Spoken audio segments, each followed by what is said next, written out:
প্রায় 2 বছর অতিক্রান্ত হওয়ার পথে চাকরির দাবিতে বিক্ষোভ আন্দোলন টেট উত্তীর্ণদের।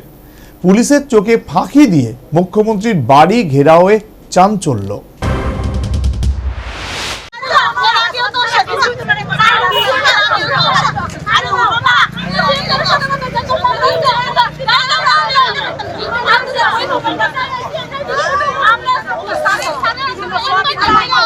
রবিবার আচমকা রাজধানী লক্ষ্মীনারায়ণ বাড়ি রোড স্থিত মুখ্যমন্ত্রী মানিক সাহার বাড়ি এলাকায় জড়ো হয় টেট উত্তীর্ণরা। মুহূর্তেই টেট উত্তীর্ণরা মুখ্যমন্ত্রীর বাড়ি ঘেরাও করার চেষ্টা করে। এতে মুখ্যমন্ত্রীর বাড়ির সামনে পাহারারত পুলিশ সহ জওয়ানরা অনেকটা হতভম্ব হয়ে পড়ে।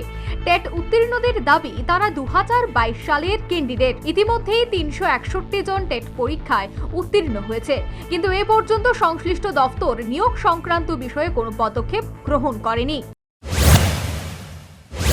2022 সালে টেট পরীক্ষা হয়েছিল। 2022 এর পরে আমরা পাস করেছি মাত্র 249 জন। 40,000 পরীক্ষা দিয়েছিল, এর মধ্যে 249 জন পাস করেছি আমরা। আমাদের টেট সার্টিফিকেটও দিয়ে দেওয়া হয়েছে, কিন্তু আজকে 2 বছর আমাদের নিয়োগ করছে না।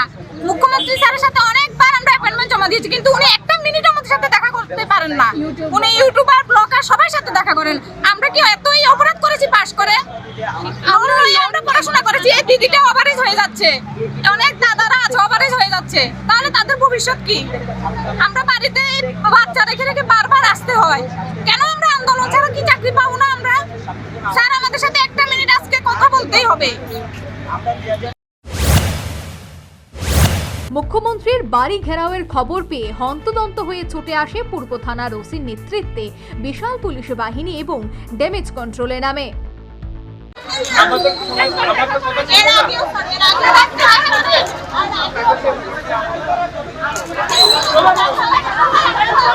কিন্তু সহজেই রণে ভঙ্গ দিতে নারাজ টেট উত্তীর্ণরা। অবশেষে বল প্রয়োগ করে পুলিশ আন্দোলনরত এই উত্তীর্ণদের গ্রেফতার করে বাস ভর্তি করে নিয়ে যায়।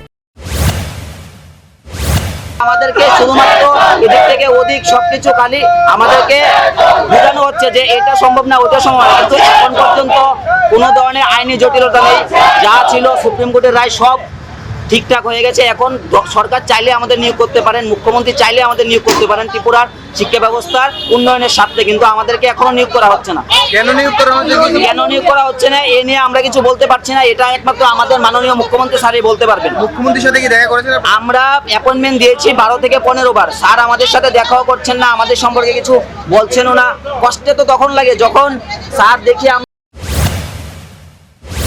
তবে প্রশ্ন উঠছে, মুখ্যমন্ত্রীর বাড়ি সংলগ্ন এলাকায় কড়া নিরাপত্তার সত্ত্বেও কিভাবে টেট উত্তীর্ণরা এমন একটি সিকিউরিটি জোনে জমায়েত করে মুখ্যমন্ত্রীর বাড়ি ঘেরাওয়ের চেষ্টা করলো? কিভাবে টেট উত্তীর্ণরা পুলিশের চোখে ধুলো দিতে সক্ষম হলো? পুলিশ কি শীতের আমেজে তন্দ্রাচ্ছন্ন ছিল? সে যাই হোক, এদিন নিরাপত্তার দায়িত্বে থাকা পুলিশ কর্তাদের চোখে আঙুল দিয়ে দেখিয়ে দিল সজাগ সতর্ক থাকার। সর্বোপরি টেট উত্তীর্ণরা বুঝিয়ে দিল তাদের অধিকার আদায়ে লড়াই আন্দোলনের পথই শেষ কথা। অব্যাহত থাকবে অধিকার আদায়ের লড়াই। Bureau report, news vanguard.